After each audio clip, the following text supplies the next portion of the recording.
பகவானே சரணம். குரு பகவான் நீங்கள் பார்த்தீங்கன்னா மிதுன ராசியில் இருக்கார். இந்த குரு பகவான் கர்க்க ராசியில் வருவார் 2026. இந்த குரு பகவான் கர்க்க ராசியில் வரும்போது, கடக ராசியில் வரும்போது என்ன ஆகும்னா, இது தங்கத்தோட விலை பயங்கரமாக இன்க்ரீஸ் ஆகும். அதே நேரத்தில் வெள்ளியோட விலையும் ரொம்ப அதிகமாக இன்க்ரீஸ் ஆகும். இது உண்மையான விஷயம். ஸோ யாரெல்லாம் இந்த துறையில் இந்த துறையில் ஜுவல்லரி ஷாப் வச்சுருக்கீங்க, இல்லை யாருன்னா இதை பற்றி வியாபாரம் பண்ணுறீங்கன்னா அவங்களுக்கெல்லாம் பயங்கரமான ஜாக்பாட் அடிக்க போகுது. ஏன்னா அவங்க ஏற்கனவே வாங்கிக்கிற தங்கத்தை வச்சு இன்னும் அதிகமாக விலை கூடி விற்க போகிறாங்க.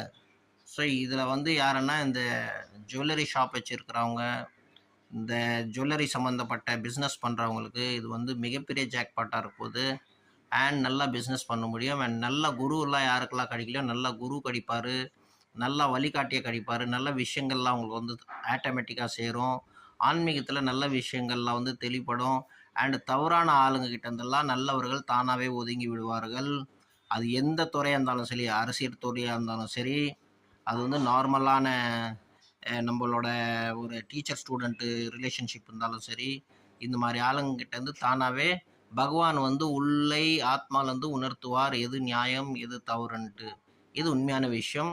அண்ட் குரு பகவான் உச்சமானதுனால நிறைய மங்களகரமான காரியங்களாகவும் அசுத்தமான விஷயங்கள் ஓடும், நல்லவர்களோட சேர்க்கை சேரும், எல்லா விஷயமே நன்மையாக முடியும். பகவானே சரணம்.